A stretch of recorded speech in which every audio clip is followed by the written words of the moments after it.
Bismillahirrahmanirrahim. Assalamualaikum warahmatullahi taala wabarakatuh. Apa khabar semua murid-murid? Hari ini kita akan meneruskan lagi pembelajaran RBT tahun 5. Hari ini kita akan belajar tentang bagaimana untuk menyediakan alatan dan bahan untuk produk yang akan kita hasilkan. Alatan dan bahan yang digunakan adalah berbeza mengikut jenis projek. Bagi menghasilkan kipas solar, alatan dan bahan yang digunakan adalah seperti yang berikut. Pertama ialah gunting serbaguna. Kegunaannya ialah untuk memotong bot lekap. Yang seterusnya ialah pisau boleh raras yang digunakan untuk memotong bot infra. Seterusnya, alas pemotong digunakan untuk melapik bahan untuk dipotong dengan menggunakan pisau. Seterusnya ialah pensel, digunakan untuk menanda. Dan seterusnya ialah pelucut wayar yang digunakan untuk melucutkan penebat daripada wayar. Alatan yang seterusnya ialah pemutar skru Phillips. Tujuannya ialah untuk mengetatkan dan melonggarkan skru Phillips pada bongkah penyambung.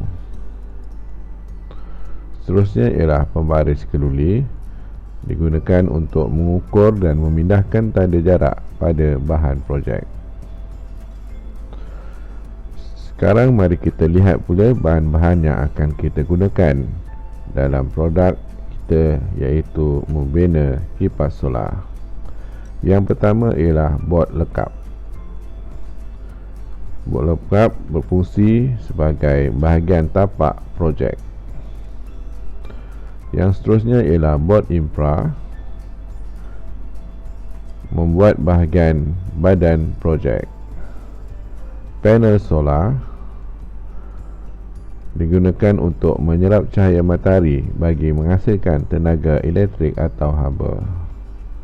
Wayar digunakan untuk menghubungkan komponen elektrik dan mengalirkan arus elektrik. Batang aiskrim berfungsi untuk mengukuhkan bahagian tapak produk yang akan kita bina. Seterusnya ialah suis, digunakan untuk memutuskan dan menyambungkan litar elektrik. Seterusnya ialah glue sentuh, digunakan untuk mencantumkan kepingan bahan yang dipotong. Seterusnya ialah bilah kipas, bertujuan untuk menggerakkan udara apabila disambungkan dengan motor. Seterusnya ialah motor, berfungsi untuk menukarkan tenaga. Dan seterusnya ialah bongkah penyambung yang digunakan untuk menyambungkan dua wayar atau kaki komponen. Mari kita lihat pula langkah yang keempat, iaitu mengira dan membuat anggaran kos. Contoh pengiraan anggaran kos bahan yang akan digunakan untuk menghasilkan kipas solar adalah seperti berikut. Di sini dinyatakan bahan yang digunakan, kemudian dia punya spesifikasi, harga unit, kuantiti dan jumlah. Contoh bahan yang digunakan ialah motor, bilah kipas, panel solar, suis, wayar, glue sentuh, bot lekap, bot infra, bongkah penyambung dan batang aiskrim. Dan anggaran kosnya ialah,